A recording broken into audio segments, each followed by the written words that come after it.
মুসলিম বিশ্বের একমাত্র শত্রু এখন ইসরায়েল। ইরানের সর্বোচ্চ নেতা আয়াতুল্লাহ আলী খামেনি সেই বার্তাই দিলেন। প্রায় ৫ বছর পর জুমার খুতবায় অংশ নিয়ে ইসরায়েলের ভয়াবহ বর্বরতার কথা তুলে ধরলেন খামেনি। বললেন, ফিলিস্তিন থেকে লেবানন ইসরায়েল গুপ্ত হত্যা চালিয়ে সাধারণ মানুষদের হত্যা করছে, মুসলিমদের মধ্যে বিভাজন এবং ঘৃণা ছড়িয়ে দেওয়ার চেষ্টা করছে। কিন্তু মুসলিমদের আত্মরক্ষার অধিকার রয়েছে, তাই ইসরায়েলকে থামাতে মুসলিম বিশ্বকে এক হওয়ার আহ্বান জানান আয়াতুল্লাহ আলী খামেনি।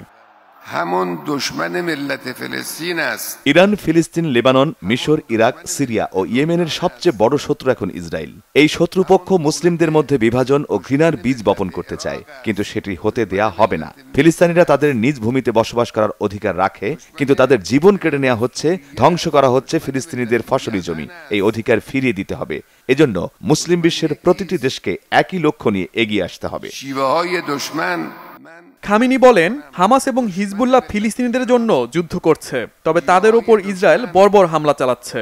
ফিলিস্তিনিদের অধিকার রক্ষায় হিজবুল্লাহ গোষ্ঠীর পাশে দাঁড়ানো নিয়ে কেউ সমালোচনা করার অধিকার রাখে না। হিজবুল্লাহ এবং হামাসের প্রতিরোধে পিছু হটবে ইসরায়েল, যুদ্ধে পরাজয় স্বীকার করবে নেতানিয়াহু বাহিনী। ততদিন পর্যন্ত সংগঠনগুলোর প্রতি ইরানের সমর্থন অব্যাহত থাকবে বলেও জানান ইরানের সর্বোচ্চ নেতা। হিজবুল্লাহ এবং হামাসের প্রতিরোধে ইসরায়েল টিকতে পারবে না। ইসরায়েলিদের পরাজয় বরণ করতে হবে। ফিলিস্তিনিরা তাদের নিজ ভূমিতে সব ধরনের অধিকার নিয়ে বসবাস করবে, এটাই স্বাভাবিক। ফিলিস্তিনিদের রক্ষায় হিজবুল্লাহ গোষ্ঠী এগিয়ে আসতেই পারে, এতে তো কোনো ধরনের আন্তর্জাতিক আইন লঙ্ঘন হচ্ছে না। ফিলিস্তিনিরা তাদের ভূমি রক্ষায় যে সংগ্রাম করছে সেটি আইনত বৈধ। হিজবুল্লাহ এবং হামাস ফিলিস্তিনিদের সহযোগিতা করলে সেটিও আইনত বৈধ হিসেবে গণ্য হবে। ৩ দিন পর গাজায় ইসরায়েলি হামলার ১ বছর পূর্ণ হবে। এর আগে ইরানের সর্বোচ্চ নেতা আয়াতুল্লাহ আলী খামেনি ফিলিস্তিনি এবং লেবাননবাসীর অধিকার রক্ষার কথা তুলে ধরলেন, মুসলিম বিশ্বকে এক হওয়ার আহ্বান জানালেন।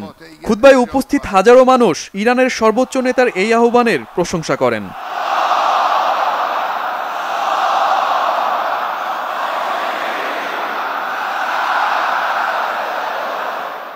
শহীদ Arafat, Bangla Vision, news desk.